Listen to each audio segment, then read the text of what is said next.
안녕하세요.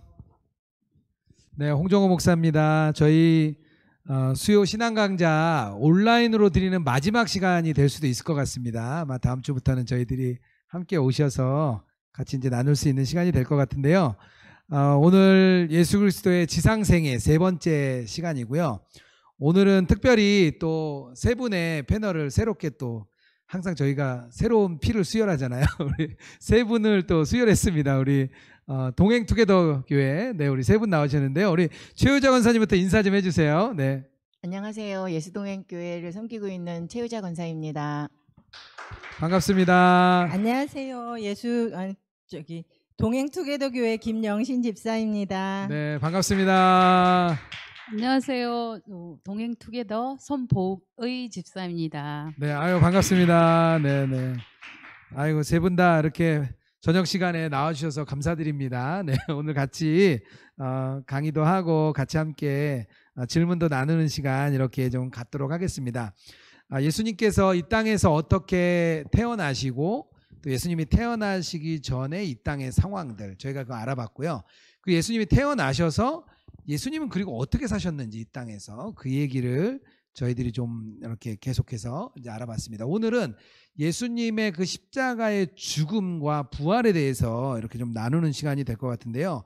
어떻게 죽으셨으며 또 죽음 후의 부활과 부활에서 이 땅의 생애 그리고 또 부활 후의 모습들을 오늘 나누게 되는데요. 오늘 본문이 고린도전서 1장 23절에서 24절입니다. 제가 이렇게 좀 나눠드렸는데요. 같이 읽어주시면 좋겠습니다. 우리 패널도 같이 좀 읽어주세요. 우리는 십자가에 못 박힌 그리스도를 전하니 유대인에게는 꺼리끼는 것이요 이방인에게는 미련한 것이로되 오직 부르심을 받은 자들에게는 유대인이나 헬라인이나 그리스도는 하나님의 능력이요 하나님의 지혜니라. 아멘. 네. 앞으로 미래는 굉장히 달라질 걸로 다들 예상을 하고 있습니다. 1990년대에 자크 엘룰이라는 그런 철학자가 있었는데요. 이분이 이렇게 얘기를 했어요. 예측 불가능성이 테크놀로지 진보의 일반적인 특징의 하나다. 무슨 얘기냐면 테크놀로지 시대에는요 예측이 안 된다는 거예요. 예측이 불가능하고 그래서 위험하다 이렇게 이미 경고를 했습니다. 왜 그런 말이 있죠. 우리 10년이면 강산도 변한다고 이야기했는데 제가 그전에는 잘 그 말이 이해가 안 갔어요. 근데 요즘에 그것을 굉장히 저는 실감하고 있습니다. 우리나라의 스마트폰이 처음 보급된 게요 2009년입니다. 아이폰이 우리나라에서 2009년에 처음 시판이 됐는데요. 이제 10년이 딱 지났어요. 10년이 지났는데 우리의 삶을 돌아보면요 굉장히 많이 변해 있습니다. 그리고 지금도 계속해서 환경이 바꿔져 가고 있습니다. 이제는 스마트폰 하나로 영상을 다 보는 시대가 됐고요. 이 영상 소비율이죠. 그러니까 핸드폰을 통해서 영상을 보는 시청률이 뭐 많게는 동남아는 한 90% 되고요. 한국도 7, 80%가 다 영상을 통해서 이렇게 스마트폰으로 영상을 본다 그래요. 앞으로는 뭐 계속 이게 발달되겠죠. 모바일도 발달하고요. 또 거기다가 인공지능도 발달하고요. 그리고 앞으로는 뭐 자동차도 자율자동차 시대가 온다 이렇게 이야기를 저희가 듣고 있습니다. 우리의 삶이 정말 엄청나게 변할 거죠. 근데 이게 좀 쉽지는 않은 게요. 이게 뭐가 문제냐면 실업 문제가 이렇게 좀 연결이 돼요. 실업 문제가. 미국의 아마존이라는 데가 이제 가장 큰 물류 회사인데요. 아마존이 공장을 절대 안 보여준대요. 왜냐하면 전부 다 자동화되어 있다 보니까 공장을 보여주면 일하는 사람이 없는 거예요. 그러면 이제 기업에 굉장히 이미지에 타격이 있을 것 같아서 절대 오픈을 한 적이 없다고 합니다. 그만큼 이렇게 변화에 우리가 변곡점의 시대에 살고 있습니다. 코로나 바이러스 때문에요. 저희는 또 이번에도 굉장한 변화를 많이 좀 겪었지요. 삶의 방식이 막 다 달라졌습니다. 저희 아이들이 온라인 계약을 했는데요. 이런 일은 전에도 없었고 앞으로도 없었을 것 같아요. 이게 정말 부모들은 거의 뭐 곡소리 나는 일이죠. 우리 아이들 때문에. 교회도 예배 방식이 지금처럼 이렇게 온라인으로 예배를 온전히 드리고 오프라인은 안 모일 거라고 진짜 생각도 해본 적이 없었어요. 그러니까 변화가 엄청난 거죠. 바이러스로 인해서. 근데 긍정적이 될지 부정적이 될지는 아마 역사가 이렇게 이후에 좀 말해줄 것 같습니다. 어쨌든 우리의 삶에 변화를 주는 굉장히 큰 변곡점들이 인생에는 있게 마련입니다. 하지만 인류 역사상 가장 큰 변곡점을 하나 꼽으라고 한다면 무엇이 있을까요? 바로 그것은요, 예수님의 부활 사건입니다. 부활은요, 인류 존재 자체를 변화시켰다 이렇게 말을 합니다. 단순히 우리가 지금까지 보았던 외적인 부분뿐만 아니라 죽음 후에 우리의 상태까지도 변화시켰기 때문입니다. 그래서 오늘 예수님의 그 부활을 초점 중심으로 맞춰서 오늘 이야기를 나누려고 하는데요. 오늘 강의를 좀 깊이 들어가기 전에 잠깐 좀 우리 질문을 좀 이렇게 나누고 싶은데요. 나의 삶에서 가장 큰 변곡점을 주었던 사건이 뭐가 있을까? 이걸 좀 한번 나눠보면 좋을 것 같아요. 꼭 뭐 신앙적인 사건이어도 좋고요, 아니어도 좋습니다. 한번 생각을 한번 좀 해줘 보시면 좋을 것 같아요. 내 인생에서는 어떤 게 가장 삶의 변곡점이었을까? 이렇게 머릿속에 한번 좀 그려보시면 좋겠습니다. 그리고 대신해서 우리 패널들이 잠깐 좀 나눠주도록 하겠는데, 우리 최유자 권사님부터 좀 어떤 변곡점이 있으셨어요? 저는 어렸을 때부터 제가 교회를 다녔거든요. 네네. 근데 그래서 어렸을 때부터 계속 다니면서 그냥 말씀대로 그냥 계속 그렇게 살았어요. 근데 제가 그리고서 결혼하고 나서 그러니까 거의 한 10년 안 된 상황이죠. 좀 믿음 생활을 정말 열심히 했는데 어느 날인가 제가 세상길로 빠져 있더라고요. 그러니까는 세상이 너무 이렇게 친구들 만나고 하는 그런 시간들이 너무 좋아가지고 그때를 빠져가지고 그때가 저는 가장 그러니까 죄인지도 몰랐어요. 그게 근데 나쁜 변곡점이네요. 그렇죠. 네. 근데 그 계기가 저는 다시 주님께로 돌아올 수 있는 그러니까 인격적으로 만나는 시간이 된 상황인 것 같아요. 그러니까 그 상황 중에서 제가 세상으로 빠졌을 때 하나님이 가만두시지는 않으시더라고요. 그게 시간이 좀 흐르다 보니까. 그래서 그때 저한테 고난이 찾아왔는데 그 고난을 통해서 저는 주님을 인격적으로 만난 시간이 된 것 같아요. 그래서 그때가 저한테는 가장 큰 행복한 변곡점이 된 것 같아요. 네네. 결혼하고 나서부터 교회로 멀어졌는데 이제 그게 오히려 아니 주님을 교회를 결혼하고 나서는 네네. 계속 신앙생활을 신앙생활 했어요. 네. 했는데, 20 몇 년 동안 신앙생활을 계속 했는데 그게 아마 제가 좀 한 8년 정도 그때쯤에 전쯤에 권사 직분을 받았어요. 네네. 근데 그 권사 직분을 받으면서 제가 빠진 것 같아요, 세상으로. 네네. 그러니까 오히려 반대로 네, 더 네. 이렇게 헌신해야 될 헌신해야 시기에 되는데. 바깥의 세상으로. 그렇죠. 네. 그래서 너무 힘든 상황들이 있었는데 이제 그래도 그래서 저는 고난이 유익이라는 말씀이 저한테는 정말 그게 와닿는 말씀이에요. 그 상황을 통해서. 네, 그런 변곡점을 겪으셨는 우리 김영신 집사님은 어떤 삶의 변곡점 잘 생각나는 게 어떤 거세요? 저는 하나님이 부르신 게 아마 결혼을 통해서 확실하게 알려주신 것 같은데 제가 20대 한 중후반 정도에 왠지 보통 이제 아가씨들이 꿈꾸는 결혼은 이렇게 핑크빛이고 꽃길이고 그런 게 대부분인데 저는 왠지 굉장히 이렇게 희생해야 된다라는 그런 생각을 가지고 있었어요, 아가씨 때. 그리고서 시간을 잊어버리고 이제 시간이 흘렀는데 결혼을 제가 좀 이제 좀 평범하지 않은 결혼을 했어요. 그러고 나서 굉장히 이렇게 어려운 결혼 생활을 하면서 왜 내가 이 길을 택해서 이렇게 힘들게 살까? 계속 그 문제로 이제 모든 거를 이렇게 다 포기하고 싶을 때 하나님이 그때 그 생각을 한 거를 기억나게 하셨어요. 그러면서 그때 하나님이 그 일로 나를 부르셨다라는 거. 그래서 제가 예수님을 만나고 사명을 알게 되니까 이제 그 일이 이게 내가 가야 되는 길이구나라는 거를 좀 알게 해주셔서 아마도 주님이 이 일로 나를 부르셨구나 이렇게 아는 그런 변곡점이 예수님을 만남으로 인해서 됐던 것 같아요. 예수님을 진짜 만난 시점이 이제 삶의 변곡점이었다. 네네. 아유, 알겠습니다. 우리 손보기 집사님은 어떤 변곡점을 안 믿었던 얘기 하시려고 그랬는데 그렇죠? 앞에서 갑자기 막 다 신앙적인 얘기를 하셔가지고. 저는 변곡점 일단은 제가 엄마가 별로 저를 낳고 싶지 않으셨는데 태어난 것만 해도 변곡점이고요.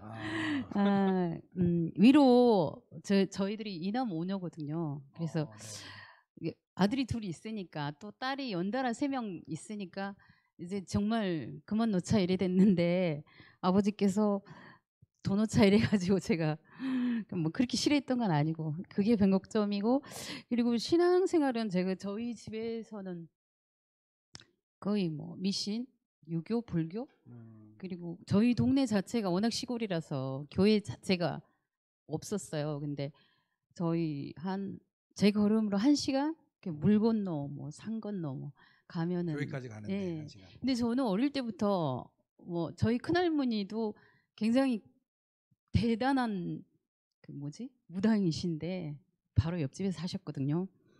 근데도 저는 이상하게 교회 가는 게 너무 좋았어요. 어릴 때부터. 예.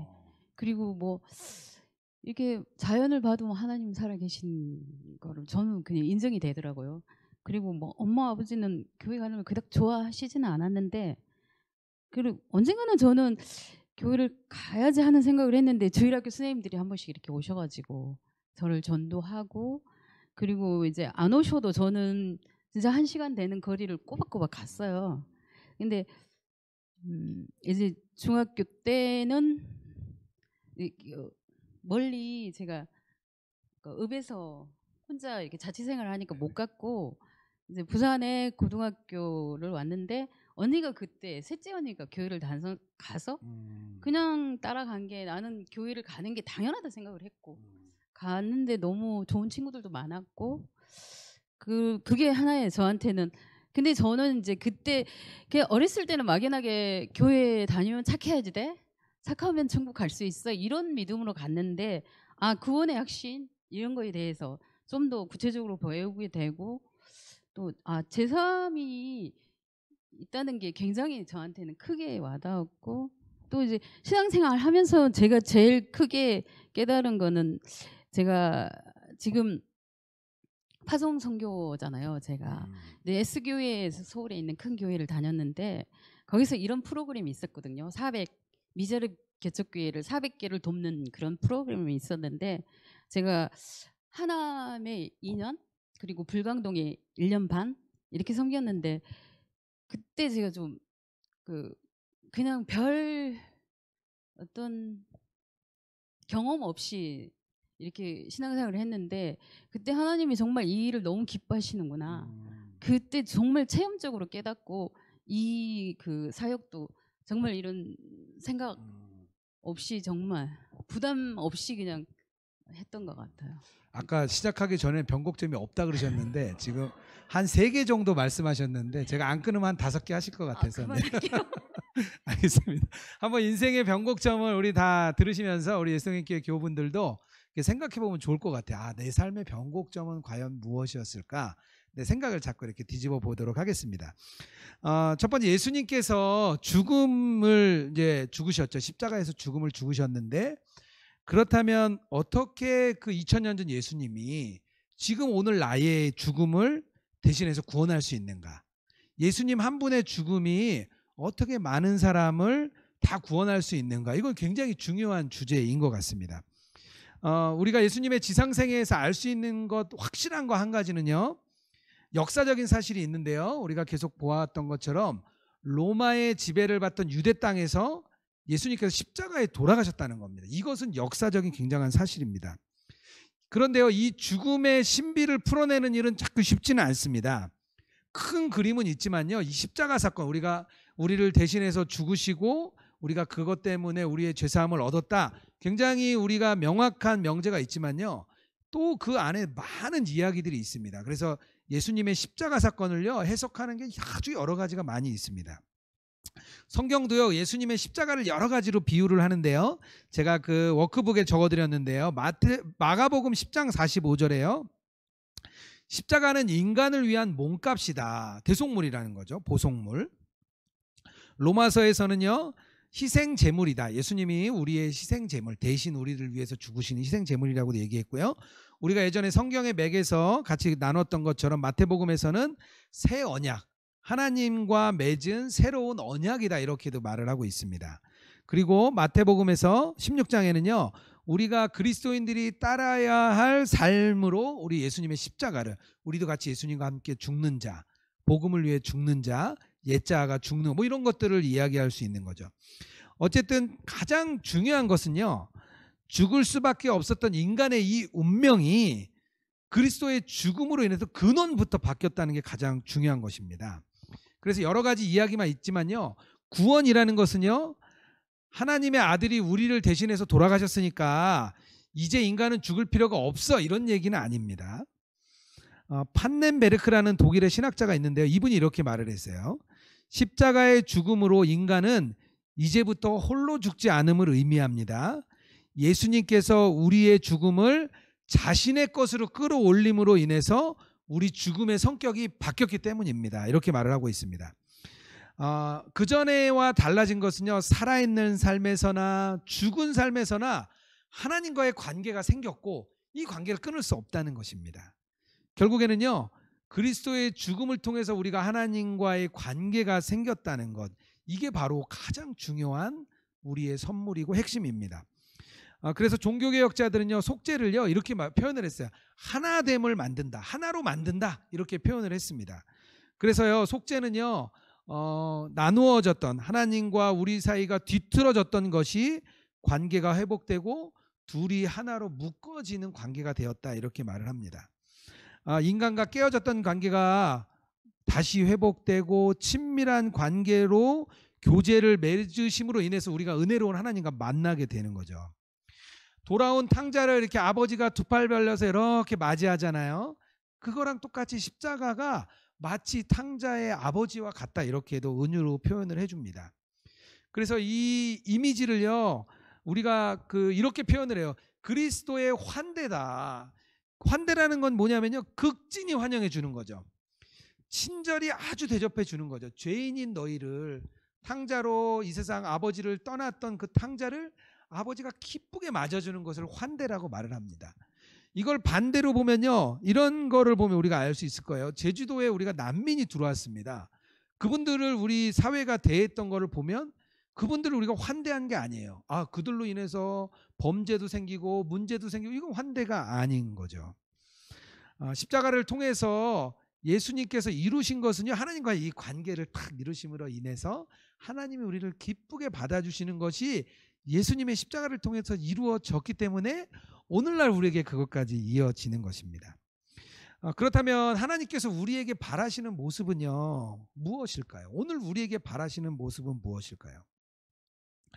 교회가 이 세상이 폭력과 증오로 가득 찬 이 세상 속에서 하나님의 환대를 우리도 실천하는 자, 예수님이 우리를 기쁘게 맞아줬던 것처럼 우리가 세상으로 나가서 그들을 이렇게 환대해주는 화해의 직책을 우리에게 주어 주신 것입니다.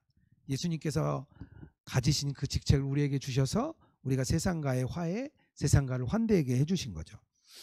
그래서 제가 두 번째 나누고 싶은 질문은 이겁니다. 내 삶에서 나에게 맡겨주신 화해의 직책이 무엇인지, 나의 삶의 가정과 직장과 교회에서 과연 하나님이 나에게 오늘 주신 화해의 직책은 무엇일까? 이것을 좀 생각해 보면 좋을 것 같고요.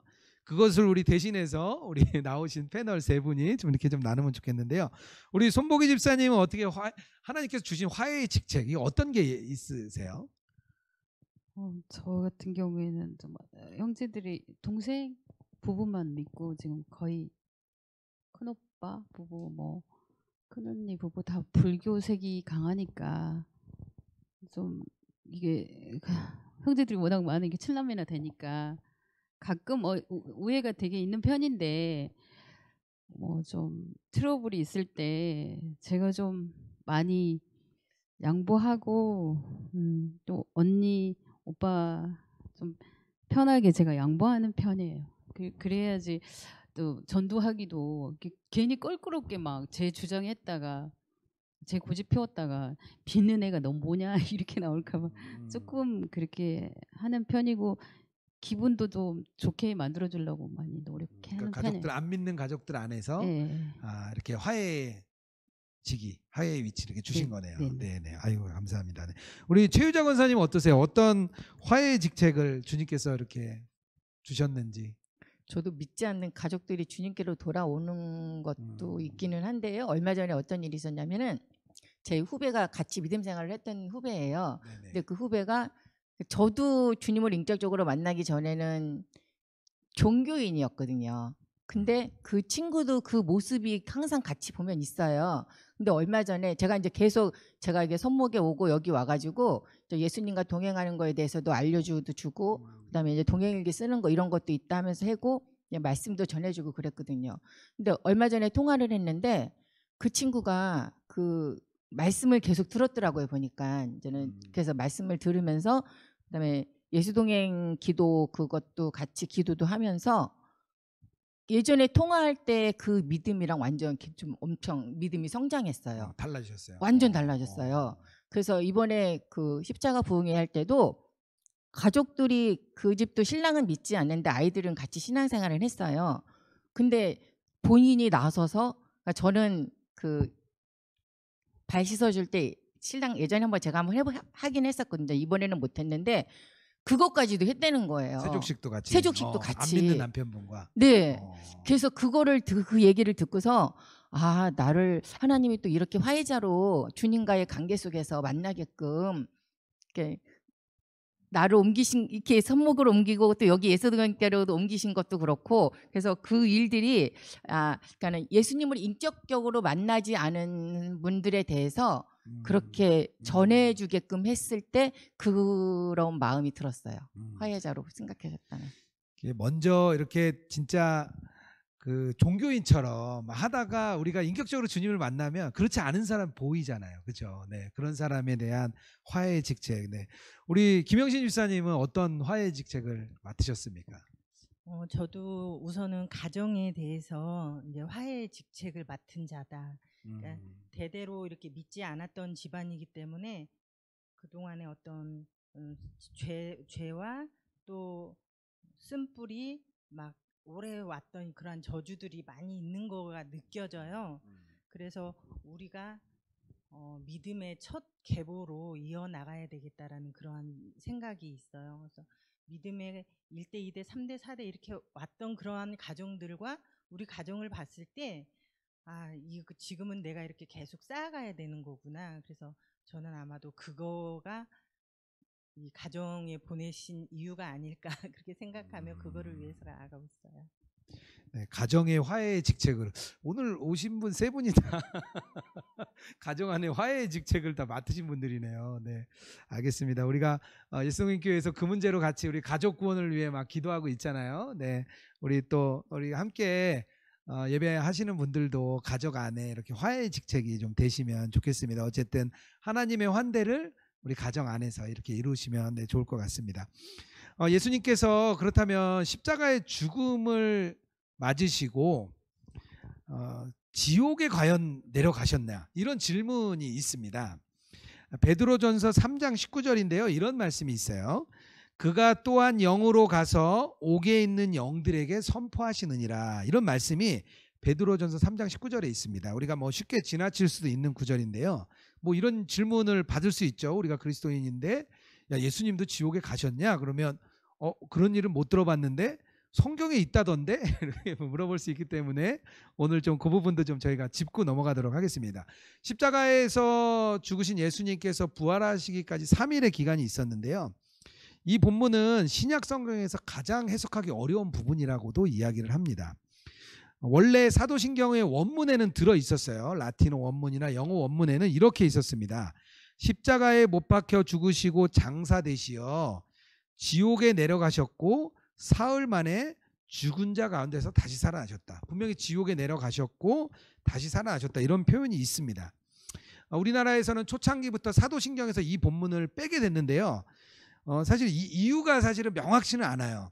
그런데 이제 여러 가지 이야기들이 있는데요. 하나는 뭐냐면 이제 웨슬리 전통, 감리교 전통에서는 예전에 웨슬리 목사님이 신앙 고백서를 쓸 때 이 부분을 뺐습니다. 그래서 감리교회는 옛날부터 이 부분을 안 썼어요. 그러니까 지옥에 내려가시겠다는 표현을 쓰지 않았는데 장로교 측에서는 이 본문을 집어넣었다 그래요. 그래서 서로 합의하는 과정 중에 장로교 측에서는 우리가 좀 양보했다 이런 표현들도 있더라고요. 근데 하지만 정확히는 이 본문을 왜 뺐는지는 사실 명확치는 않지만 아마 여러 가지 해석의 여러 면에서 좀 어려움이 있기 때문에 조금 성도들의 이해하기 좀 좋게 아무래도 이 부분을 좀 해석을 빼지 않았나 생각합니다. 오늘 이것을 조금 명확하게 좀 두 가지 정도로 정리할 수 있을 것 같은데요. 첫 번째로 먼저 정리를 해보겠습니다. 영으로 가서라는 말이 있습니다. 영으로 갔다는 얘기는요, 이 기간 동안 육체의 죽음을 맞이하시고 육체는 없는 영으로 갔다, 이렇게 뜻으로 이해합니다.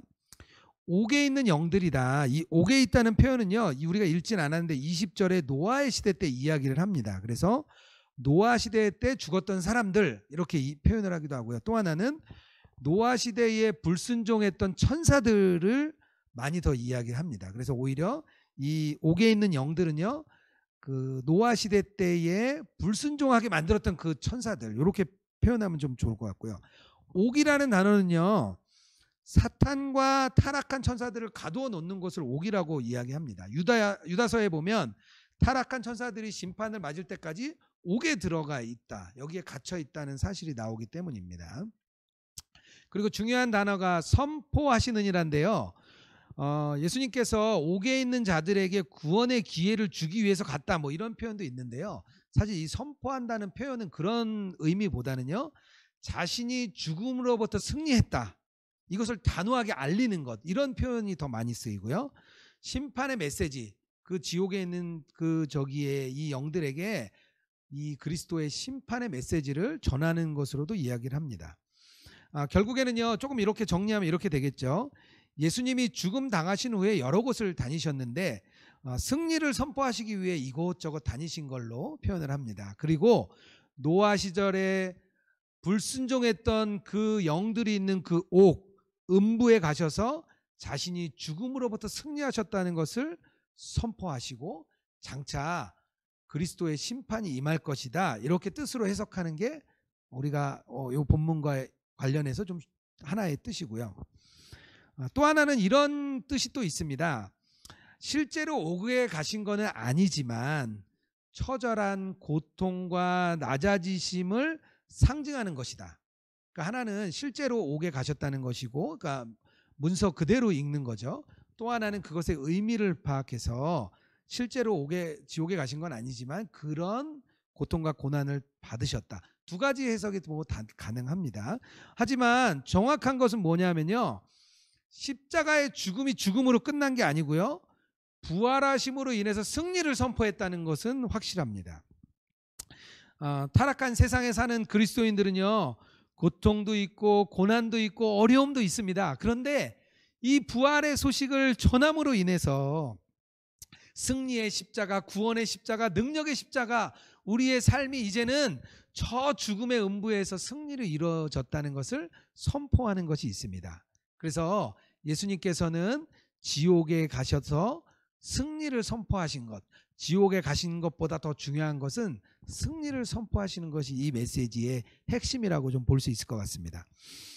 우리가 이렇게 말씀대로 고난과 어려움 속에서 우리들이 승리를 선포할 수 있습니다. 아직 눈에 보이는 것이 없고 우리 눈에는 아직 길이 없는 것 같고, 또 우리가 사막과 같은 그런 곳을 다닐지라도 이미 하나님께서 승리했던 것을 선포할 수 있는데요, 우리가 구원의 십자가가 있기 때문이고 부활하신 예수님이 있기 때문입니다. 그래서 오늘 그 얘기도 좀 나누면 좋겠어요. 뭐 아직 결과가 안 나타나도 좋고요, 아니면 이전에 이미 승리했던 경험들을 좀 나누면 좋겠는데요. 우리 김영신 집사님이 이런 경험 있으시면 좀 나눠주시면 좋겠습니다. 네. 저는 항상 좀 염려와 두려움이 많은 사람이었던 것 같아요. 물질에 대한 두려움, 그리고 또 앞으로 보이지 않는 미래를 어떻게 살아가야 되나, 이런 거에 고민이 되게 많았었는데, 이제 주님을 만나고 항상 이제 기도를 할 때 정말 주님의 일과 하나님의 나라에 쓰임 받는 일꾼이 되고 싶다라는 기도는 당연히 이제 계속 이렇게 하잖아요. 그러고 열심히 살았고 시간이 이제 지났어요. 근데 어느 날 또 기도를 하는 나를 보니까 여전히 똑같은 기도를 하고 있는 거예요. 하나님 나라의 일꾼이 되겠다라고 10년이 지났는데도 그 기도를 하고 있는 제 자신을 보고 되게 놀랐어요. 그래서 내가 지금까지 왜 이렇게 기도를 하면서 한 번도 못했을까 생각을 해보니까, 뭐 주님 지금 시간이 없어서 못하겠어요, 또 뭐 지금은 어떤 뭐 먹고 살기가 힘들어서 못해요, 이런 핑계를 너무나 대고 있었더라고요. 근데 나중에 그런 게 다 허락이 되어지고 난 다음에 하면 나는 늙어서 이제 못하겠어요라는 핑계가 너무 뻔한 거예요. 그래서 그때 굉장히 마음속에 이렇게 좀 결단을 하고 그때 이제 직장 다니던 일을 그만두고서 교회 중심, 말씀, 기도 중심으로 살아야 되겠다라고 결단을 했는데 그렇게 하기가 굉장히 쉽지는 않았어요. 제가 어떤 경제적인 활동을 해야 됐기 때문에. 그런데 제가 정말 그거에 순종을 하고 매일 정말 그렇게 몸부림치면서 갔더니 정말 놀랍게도 매일매일 일용할 양식을 주시고 진짜 뭐 굶지 않았고 길바닥에 내쳐지지 않고 이렇게 살아왔던 거예요. 그러면서 더 믿음의 확신이 들었고 주님이 정말 이끄시고 인도하신다라는 그러한 확신이 생겼어요. 네. 경제적인 부분이나 여러 부분보다 하나님 나라 일꾼 되기 위해서 승리하시고 결단을 하신 거네요. 네네. 아유, 감사합니다. 우리 최유정 원사님 어떠세요? 이런 승리를 선포한 경험. 네. 저희 신랑이 원래 믿는 집의 자녀거든요. 그러니까 저 결혼할 때 조건이 같이 신앙생활을 해야 된다고 제가 조건을 걸었었어요. 근데 신앙생활을 하다가 이제 본인이 운동 그런 거에 너무 빠지다 보니까 이제는 이렇게 또 일도 있었고 그래서 떠나 있었던 건데 제가 주님을 만나고 나서 그러니까는 같이 신앙생활을 너무 하고 싶은 거예요. 근데 남편분하고. 네. 근데 너무 안 따라주더라고요, 그게. 그러니까 물론 이제 상처도 있어서 그것도 있기는 하겠지만 하루는 제가 주님께 그런 기도를 했어요. 주님, 저 이 사람이랑 그냥 저기 사도바울도 혼자서 신앙생활을 했는데 저도 주님 그냥 저 혼자서 그냥 마음대로 주님 섬기면서 저 그렇게 살고 싶은데 저 어떻게 안 되냐고 제가 막 이렇게 땡깡 부리듯이 어느 날 기도를 하는데 정말 그날 이렇게 남편에 대해서 이렇게 탄식의 기도를 하게끔 하시더라고요. 그래서 그때 주시는 마음이 내가 너를 사랑한 것처럼 너 이 신랑도 사랑한다, 이 아들도 사랑한다, 그 말씀을 하시더라고요.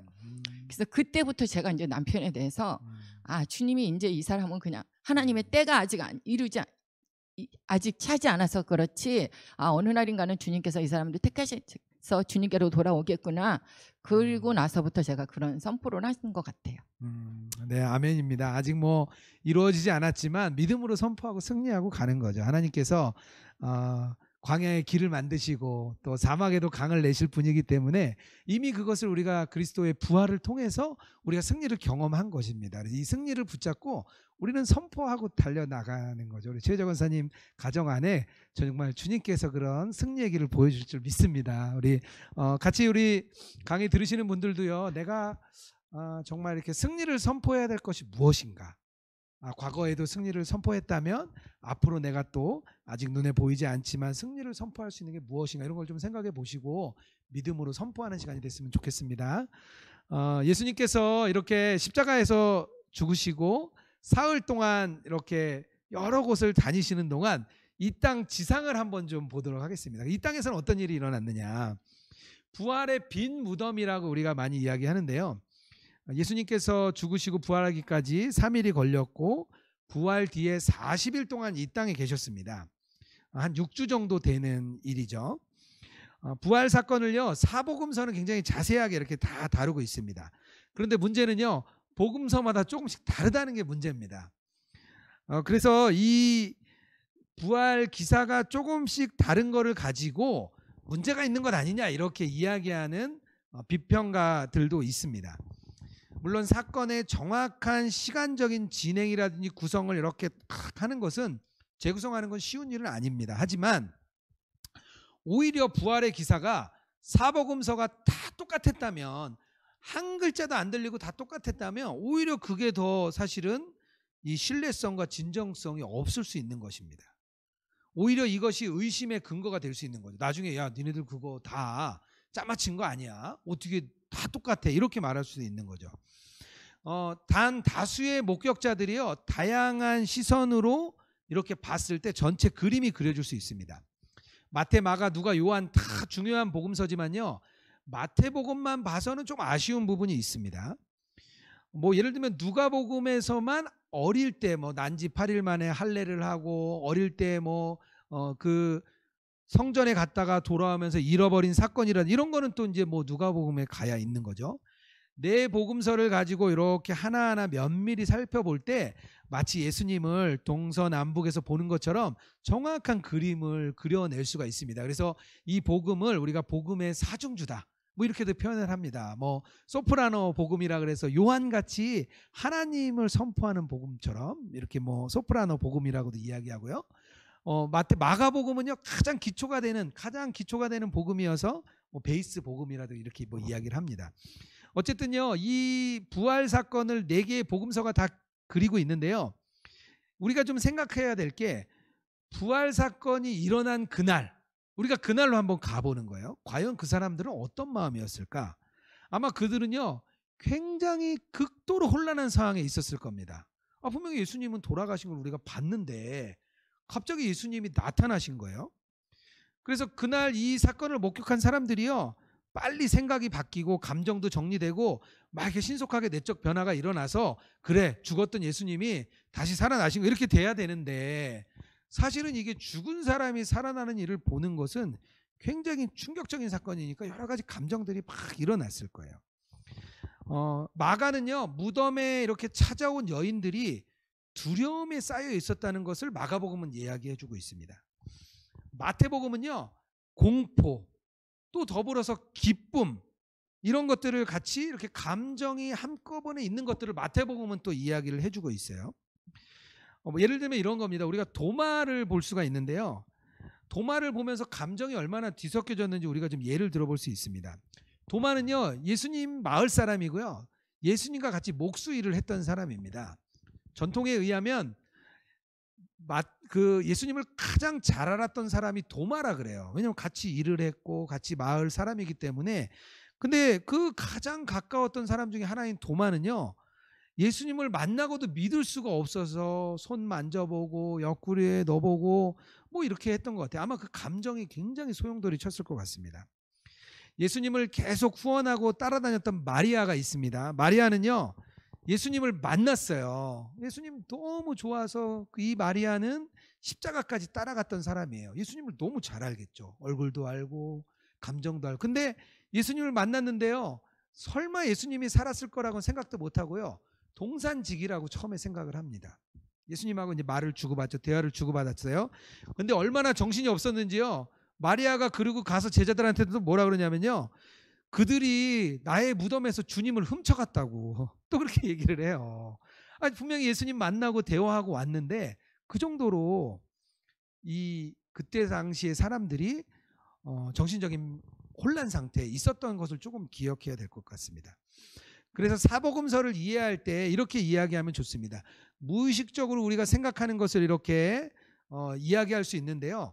정확한 사실을 판단하기 어려울 수 있습니다. 뭐 예를 들면 뭐 얼마 전에 당신이 거기 혼자 갔었나요? 아니면 같이 갔었나요? 거기 있을 때 만난 사람 옆에 누가 있었나요? 없었나요? 그러면 이게 막 정신이 없는 상태는 잘 생각이 나지 않습니다. 그래서 누가는요 2명의 천사를 언급합니다. 그런데 마가는요 1명의 천사만 언급해요. 그러니까 마가가 들었을 때는 그 1명의 천사를 얘기했겠죠. 누가는요 이야기를 조사해 보다 보니까 누가가 이제 막 조사하다 보니까 복음서를 쓰려고 보니까 아유 천사가 1명 더 있었네. 한 사람의 증언으로 몰랐는데 다른 사람 이야기를 들어보니까 그때요 천사가 1명 옆에 더 있었어요. 그랬어? 나는 정신이 없어서 보지도 못했네. 뭐 이렇게 이야기할 수 있는 거죠. 어쨌든 복음서마다 각자 저자들의 접근법으로 자기가 이야기하고 싶은 부분들을 정확히 이야기하고 있는 것입니다. 마태는요 무덤과 갈릴리에다가 이렇게 초점을 맞춰서 이야기를 많이 합니다.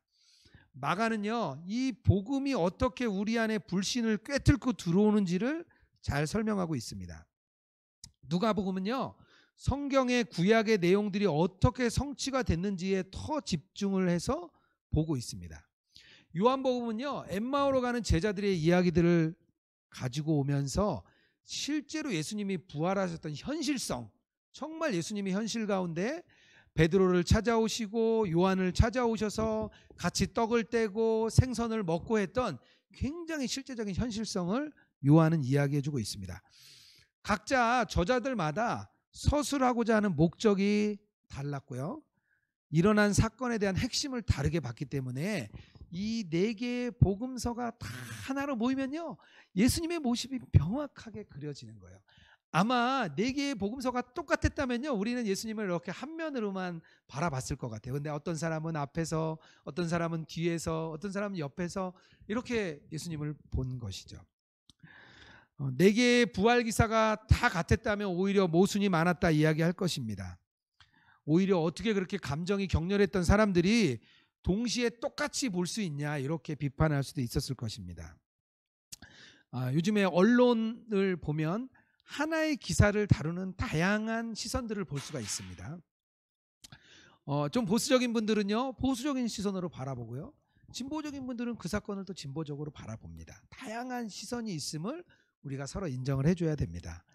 어쨌든 이 날, 이 복음서를 통해서 이 부활의 아침에 예수님을 발견함으로 인해서 일어난 일은요, 우리가 믿음을 가지게 됐다는 겁니다. 부활하신 예수님, 살아계신 예수님을 우리들이 믿게 됐다는 것이 이 사건의 가장 큰 핵심입니다. 오늘 질문에서 좀 나눠보고 싶은 것은요, 내가 불신의 상태에서 어떻게 믿음을 가지게 됐는지, 나의 사건이나 경험이 있으면 한번 좀 생각해 보시고 돌아보는 시간을 좀 가지면 좋겠습니다. 같이 저희 좀 나누면 좋겠는데요. 우리 손보기 집사님 먼저 좀 나눠주시면 어때요? 이렇게 내가 믿음을 가지게 된 사건. 저는 아까 말씀드렸듯이 그냥 이게 성경책이 특별 계시고 자연 계시 예, 그죠.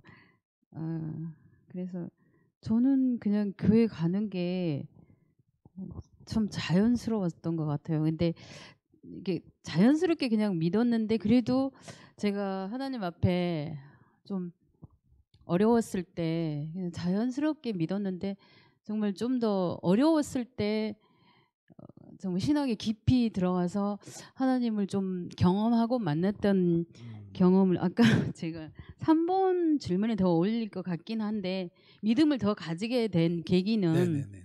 어릴 때부터 하나님 그냥 살아계심을 그냥 자연스럽게, 부산에서 살 때 좀 큰 사고가 좀 일어났는데, 이렇게 그 사고 뭐 그런 경위는 좀 너무 복잡하니까 생략하고, 저희 그때 엄마하고 저하고 같이 둘이 살고 있었는데, 엄마가 제가 몸이 아프셔가지고 입원을 시켰는데 좀 이따 의료사고가 났어요. 그래서 어머니께서. 예. 근데 제가 또 입원을 시켰기 때문에 그 병원을 제가 너무 죄책감이 드는 거예요. 그래서 너무 그 충격이 너무 돼가지고, 그래도 또 안 믿는 분이니까, 근데 의식이 있다가 없다가 뭐 이렇게 계속 반복이 됐는데, 언뜻 드는 생각이 영접 기도하면 천국 갈 수 있다더라. 그 생각이 전 드는 거예요. 근데 옛날에는 제가 이런 일을 당하지 않을 때는 그건 반칙 아니야? 뭐 좀 열심히 믿는 사람은 그건 뭐야? 마지막에 그럼 그냥 기도하면 되겠네. 뭐 이런 생각이 좀 들고, 정말 그거를 좀 별로 부인했어요. 저는 그 방법을.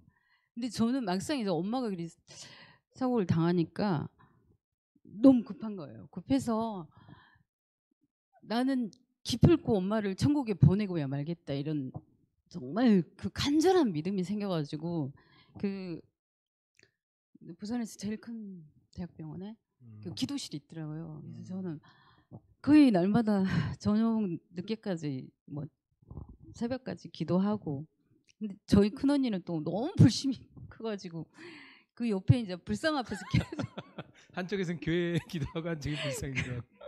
그 지나가는 분이 그걸 이제 너무 자주 보니까 이 자매들이 왜 이러노 그런 웃지 못할 일이 생겼는데, 저는 기도하면서 처음에는 영접기도 그거 좀 그 좀 반칙이다 이런 생각을 했는데, 너무 간절해서, 어머님이 조금 아픈 걸 못 참는 성격이시거든요. 너무 힘들어하신. 그래서 이제 목사님 모셔다가 영접기도 시켜드리고, 근데 의식이 있을 때는 아멘 아멘 하시더라고요. 그래서 끊임없이 제가 또 목사님 안 계시니까 계속 하고 근데 확신이 안 오는 거예요. 제가 정말 엄마가 믿지도 않으셨는데 이걸 용접을 했는지 안 했는지 어떻게 알아요, 하나님? 저는 지금 확신이 안 오는데 확신을 저한테 보여주시라고 계속 기도를 했어요. 근데 계속 반신했는데 이제 뭐 어쩔 수 없이 이제 의료사고 크게 났기 때문에 돌아가시는 거는 기정사실이었고 저는 이제 천국이라도 보내드린다는 게 저의 가장 큰 믿음의 어떤 효도라고 생각을 했고 그런데 어디서 확신을 가졌냐면 어머님 돌아가시고 입간하는데 그때 돌아가시고 네 돌아가시는데 큰언니가 저는 이제 너무 마음이 아파서 못 봤는데 엄마가 너무너무 편안하게 돌아가셨다고 근데 그 말 듣자마자 제 마음이 너무너무 편해진 거예요. 그 힘들었던 엄마 사고 나고 너무 힘들었던 그게 주마등처럼 지나가면서 마음이 너무 편해지는데 하나님 정말 이거 받으셨구나. 하나님 엄마 천국 받으셨구나. 영접기도 받으셨구나 하는 그 마음이 너무너무 편해지면서 확신이 확 들더라고요. 그러면서 좀 더 뭐 열심히 좀 믿게 되는 계기가 됐던 것 같아요. 네, 아유 아멘입니다. 네, 우리 김영신 집사님은 어떠세요? 이렇게 불신해서 믿음을 가지게 된 사건이나 뭐 경험이? 처음부터 믿음이 확 생기지는 않았는데 그 힘든 일들을 많이 겪다 보니까 이제 정말 이번엔 도저히 안 될 것 같은 그런 절망, 아픔 이런 순간에 예수님의 십자가가 생각이 나요. 항상 예수님이 저기에서 십자가에서 나를 위해 내 죄를 위해 돌아가셨구나라는 생각이 들고 그게 막 눈에 보이는 것 같으면서 그러면은 그냥 그 막 고통과 절망의 순간들은 그냥 다 사라지고 정말 마음에 평안이 와요. 아 그럼 이거보다도 더 확실한 믿음은 없구나. 그렇게 그런 순간순간마다 정말 주님이 그렇게 생각이 나서 다시 이겨낼 힘이 나고 그렇게 사라지고 했던 게 가장 저한테는 그게 믿음이 확실한 거였어요. 네, 아멘. 우리 최유정 권사님은 어떤 경험이 있으신가요? 좀 부끄러운 건데요. 저는 제가 죄를 지었기 때문에 고난이 찾아왔는데 그게 경제적으로 너무 엄청 힘들어하는 상황이었었어요. 이렇게 제가 잘못 이렇게 해서 이렇게 빚을 많이 지게 된 상황이었거든요. 그러다 보니까는 그거에 시달리는 그 일들이 너무 이렇게 시간이 길어지니까 그래서 제가 맨날 주님께 나가서 기도하는 중에 응답이 없는 거예요. 아무리 기도해도. 그래서 제가 어떤 기도를 했냐면 하나님 제가 하나님한테 잘못한 거 너무 잘 알고 제가 이렇게 고통받는 거는 당연한 거지만 너무 힘들어요. 그래서 너무 하시는 거 아닙니까, 주님? 네, 너무 하시는 거 아니니까 그러면서 제가 어떻게 얘기했냐면은 하나님 제가 그래도 그동안 열심히 믿음 생활도 했고 그랬는데 좀 봐주셔야 되는 거 아니냐고 하면서 사람들이 이렇게 다른 종교를 믿다가 주님께로 배교하는 거는 봤어도 주님을 믿다가 배교하는 일이 어쩌다가 있는데 왜 하나님을 떠나는지 제가 하나님 지금 그 심정입니다라고 주님 저 떠날지도 모릅니다. 그렇게 너무 정말 진짜 정말 죽을 것 같이 힘든 상황이었었거든요. 그 맨날 그 하루하루 그거를 해결해야 되는 상황들이 왔을 때 그래서 맨날 그게 교회 가서 맨날 기도하는 중에 그 방언의 은사 받고 통역변의 은사를 받으신 권사님이 계셨어요. 네네. 저희 같은 교회에 그 권사님이 가끔씩 이제 같이 기도하러 오면은 그분이 가끔씩 오시는데 한 1년인가 지났는데 그분이 저한테 기도를 해주시겠다 그러시는 거예요. 근데 그때가 정말 제가 정말 하나님 저 정말 주님을 떠날 수 있다고 저 정말 힘들었거든요. 지금 배교 직전입니다, 제가. 근데 그 권사님 그때 오셔서 기도해 주시겠다 그랬는데 이제 저기 방언으로 기도를 해주시더라고요. 그리고 통변을 해주시는데 사랑하는 딸아 내가 너를 사랑한다 그 말씀을 해주시는 거예요. 그때부터 저는 그래서 항상 그러잖아요. 믿음 생활 한 연수가 중요한 게 아니라 주님을 인격적으로 만난 연수가 중요한 거라고. 그래서 저는 그때부터가 믿음의 제 시작이었던 것 같아요. 네, 고난 속에서 네, 아유 감사합니다. 네, 부활하신 예수님을 만나는 사건, 어떻게 보면 우리가 불신해서 믿음을 가지게 되는 그런 사건인 것 같습니다. 그렇다면 부활하신 예수님은 누구를 만났을까요? 복음서와 사도행전에 보면 참 많이 나타납니다. 개인도 있고요. 단체로 만나신 적도 있습니다. 요한처럼 아주 마음이 순수한 사람을 이렇게 만나기도 했고요. 도마처럼 아주 회의적이고 강팍했던 사람도 있었습니다. 그들은요 예수님을 만지기도 했고요. 함께 음식을 먹기도 했고 또 그분을 물리적으로 그 자리에 같이 있는 경험들을 했습니다. 너무나 많은 사람들이 했죠. 누구누구를 만났는지 제가 거기다 쭉 정리를 해서 좀 적어놨어요. 네, 보시면 되겠지만 막달라 마리아, 다른 여자들, 엠마오로 가는 두 제자, 제자들, 베드로, 승천하시기 전에는 어마어마하게 많은 사람이 함께 만났죠. 예수님을 보았다는 증거는요 너무나 풍부합니다. 그저 한두 사람이 그냥 흐릿하게 지나가는 것을 본 게 아니고요. 많은 사람에 나타났고 함께 했음을 복음서와 사도행전에서는 보여주고 있습니다. 이 기록들이요 굉장히 초기에 나타났습니다. 보통 전설이라고 하면요 보통 시간이 좀 흐른 뒤에 그 사람을 이렇게 좀 우상화해서 나타나는 경우가 많습니다. 그리고 그 사람에 대한 이야기는 점점점 부풀려져서 자 같은 게 이제 커지고 그게 전설화되고 신화화되는 경우죠. 그런데 예수님의 이야기처럼 굉장히 빠른 시간 안에 그 이야기가 이렇게 된 예는 잘 없습니다. 예수님의 부활은요 초대교회가 처음부터 선포한 메시지였습니다. 초창기에요 그들은요 예수님의 가르침만 받았던 게 아니고요 십자가에서 죽으시고 살아나셨다, 예수가 바로 그리스도다, 이것을 전파했습니다. 그리고 그것이요 그들의 삶을 완전히 바꿔놓았습니다. 그리고 지금의 교회가 그때부터 시작되었습니다. 이것은요 굉장히 신앙의 핵심이었어요. 목숨을 걸고라도요 예수님께서 죽으시고 살아났다는 것을 그들이 이렇게 밝혀야 했습니다. 만약에 기독교를 이렇게 말살하려고 했던 사람들이요 변화가 됐다면 뭔가 문제가 있었던 것이겠죠. 이유가 있었던 것이겠죠. 바로 사도 바울이 그렇게 변했습니다. 형님인 예수님을 믿지 못했던 야고보는요 부활하고 예수님을 만나고 교회의 지도자가 됐습니다.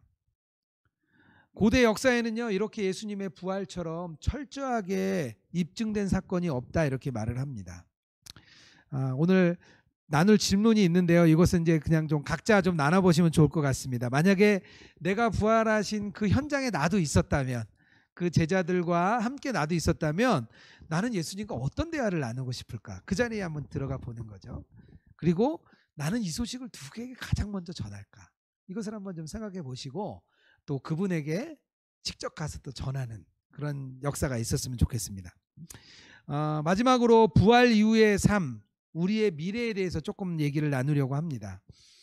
예수님의 죽음은요 이 세상에서의 삶으로 끝나는 것이 아니라 영광을 받는 미래가 있으십니다. 요한복음 12장 23절에서 24절에 나오고 있는데요. 모세와 엘리야가 변화산에 나타나고요. 예수님이 그곳에 함께 가서 밝은 빛을 발하게 되십니다.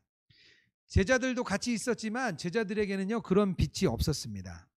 이 빛은요 바로 예수님께서 마지막에 영광 중에 올라가신 후에 정말 빛과 같이 밝은 빛을 이렇게 발산할 것이라고 말하고 있는 것입니다. 예수님의 모습이요 변화돼 가지고요 태양같이 밝게 빛날 것입니다. 이 땅에서 있었던 예수님, 인간 모습이셨던 예수님은 다 어디로 갔는지 보이지 않을 정도로 그 빛나는 예수님을 우리 만날 수 있습니다. 마태복음 17장 2절에 이렇게 되어 있습니다. 그들 앞에서 변형되사 그 얼굴이 해같이 빛나며 옷이 빛과 같이 희어졌더라. 예수님은요 이 땅에 계실 때 신적인 권능이 있으셨죠. 근데 자신을 위해서는 사용하지 않았습니다. 다른 사람을 위해서만 자신의 그 신적인 능력을 사용하셨던 분이십니다. 일부러 자신에게는 굉장히 제한을 두셨어요. 진정한 인간의 모습으로 사시려고 했던 것이죠. 하지만 이런 장애물이 이제는요 제거되었습니다. 이제부터는 예수님은요 영광 가운데 있는 하나님의 아들이고요. 더 이상 침묵하지 않으시고 이 세상에 대해 장차 심판하러 오실 분이십니다. 예수님이 십자가에 달리시기 전에 이런 말씀을 나눴어요. 마태복음 24장 14절인데요. 제가 거기 넣어놨습니다. 같이 한번 좀 읽으면 좋을 것 같은데요. 같이 좀 읽겠습니다. 이 천국 복음이 모든 민족에게 증언되기 위하여 온 세상에 전파되리니 그제야 끝이 끝이 오리라. 예수님이 이 말씀을 전할 때는요, 복음은 이스라엘에서 세력을 다 잃어가는 것 같고 그들의 입지는 아주 작아지고 점점점 제사장과 로마의 손길은 예수님을 잡기 위해 달려오던 아주 초라했던 모습입니다. 며칠 후면 예수님은요 죽을 수밖에 없는 상황이었습니다. 그런 상황에서 예수님께서는요 복음이 온 세상에 전파될 것이다 이렇게 말을 했습니다. 그리고요 부활 후에 예수님이요 또 어떻게 말씀하시냐면요 마태복음 28장 19절에서 20절인데요 이것도 우리가 좀 함께 읽겠습니다. 그러므로 너희는 가서 모든 민족을 제자로 삼아 아버지와 아들과 성령의 이름으로 세례를 베풀고 내가 너희에게 분부한 모든 것을 가르쳐 지키게 하라. 볼지어다 내가 세상 끝날까지 너희와 항상 함께 있으리라 하시니라. 아멘. 예수님께서는요 부활 이후에 같은 메시지를 또 한 번 우리에게 전해주십니다. 열방의 복음이 전파될 거야. 그리고 너희들은 예수 그리스도의 계명을 따라 살아. 믿음으로 이 땅을 살아가는 거야. 가르쳐 지키게 하는 거야. 이 말씀을 하십니다. 우리에게요 복음의 여정이 있는데요 그 여정이 극복할 수 없는 장애물은 없습니다. 고난도 있고 어려움도 있고 우리의 삶에 환난도 있지만요 예수님께서 온 세상이 끝날 때까지 복음이 전파될 것이고 내가 너희와 항상 함께 있으리라 이렇게 예수님께서 우리에게 마지막 약속을 해주셨습니다. 부활 이후의 삶 우리의 미래는요 주님께서 주신 이 복음의 메시지를 가지고 우리가 살아가는 것이 부활 이후의 우리의 삶입니다. 마지막 질문은요 이거예요. 예수님께서 부활 이후의 삶 나에게 주신 사명은 과연 무엇일까? 명확하신 분들도 있을 거고요 아직 좀 희미하신 분들도 있을 텐데요 우리가 좀 깊이 좀 생각해 보면 좋겠습니다. 우리 마지막으로 세 분이 이거 이렇게 좀 나눠주시고 마치면 좋겠는데요 부활 이후의 삶을 사는 나에게 어떤 계명 어떤 게 있는지 우리 김영신 집사님은 어떤 사명 주셨어요 주님이? 저는 예수님의 증인이 되는 사는 삶인데요. 저의 믿음 생활에서 가장 확실한 답은 정말 예수님과 동행이라는 이 확신이 있었어요. 그래서 삶을 복음으로 살아내면서 나의 삶을 통해서 다른 사람들이 예수님을 알 수 있는 것 그렇게 전하는 삶이 저한테는 정말 부활 이후에 사는 삶을 살아야 되는 걸로. 네, 아멘. 네. 우리 손보기 집사님은 어떤 사명을 주님이 주셨습니까? 말씀을 적었는데 저는 그렇게 살고 싶어서 적어왔어요. 그렇게 사는 면도 있고 뭐 그렇게 살지 못한 면도 있지만 말씀이 생각이 나서 이사야 61장 1절 주 여호와의 신이 내게 임하셨으니 이는 여호와께서 내게 기름을 부으사 가난한 자에게 아름다운 소식을 전하게 하려 하심이라. 나를 보내사 마음이 상한 자를 고치며 포로된 자에게 노임을 전파하며. 이 말씀 가지고 좀 어려운 이웃이나 또 나의 형제들에게 제 행함으로 믿음으로 예수님과 함께 사는 걸 보여주는 게 위로의 말을 하고 행함으로 이렇게 보여주는 게 예수님 믿는 사람은 저래 다르구나 좀 그런 행함이 있는 믿음이 좀 갖고 싶어요. 네. 아멘입니다. 네, 우리 마지막으로 최유자 권사님. 네. 제가 예수동경 일기를 쓰고서부터 제가 항상 쓰는 게 마지막에 주님의 뜻을 이루소서라는 그런 글을 썼었거든요. 근데 어느 날인가 주님의 뜻이 뭘까 계속 생각하는데 우리 데살로니가전서 5장 16절에서 18절 보면은 항상 기뻐하라 쉬지 말고 기도하라 범사에 감사하라 요것만 항상 저는 생각했었거든요. 근데 이 뒤에 이것이 그리스도 안에서 너희를 향하신 하나님의 뜻이니라라고 돼 있더라고요 보니까. 그래서 이 말씀이 그때 딱 들어오면서부터 내가 기뻐하고 즐거워하고 감사함으로 인해서 나를 통해서 그게 흘러가서 믿지 않은 사람들이거나 그런 사람들에게 그 예수님의 향기가 흘러갈 수 있구나. 그래서 항상 이 말씀을 저는 제 사명으로 받아서 그렇게 살고자 하고 있고 살고 있습니다. 네, 아멘입니다. 우리가 이렇게 부활 이후의 삶은요, 우리가 삶으로 드리는 예배입니다. 우리가 단순히 교회에 와서 또 예배 시간에 예배하는 것뿐만 아니라 부활 이후에 하나님께서 우리에게 주신 그런 사명을 우리가 지키며 행하며 살아가는 것이 하나님께 우리가 드리는 삶으로 드리는 예배입니다. 우리가 3주 동안 예수님의 이 땅에서의 삶을 좀 이렇게 살펴봤어요. 특별히 오늘은 예수님께서 죽음과 또 부활 이후의 삶에서 이렇게 뭐 짧게지만 좀 나누어 보았습니다. 우리가 예수님의 지상생애를 통해서 우리들이 듣고 배우고 따라야 될 것이 너무나 많은 것 같습니다. 그리고 마지막으로 우리에게 주신 사명, 주님께서 우리에게 주신 화해의 직책, 그리고 세상을 향한 환대, 우리가 이런 사명을 가지고 우리 함께 살아가는 우리 예수동행교회 교우들 되기를 주님의 이름으로 축복합니다. 네, 제가 기도하고 마치겠습니다. 사랑이 많으신 하나님, 참 감사를 드립니다. 우리 3주 동안 예수님께서 이 땅에서 어떻게 사셨으며 어떠한 모습으로 우리에게 살아야 하는지 삶의 모범을 보여주신 것을 배웠습니다.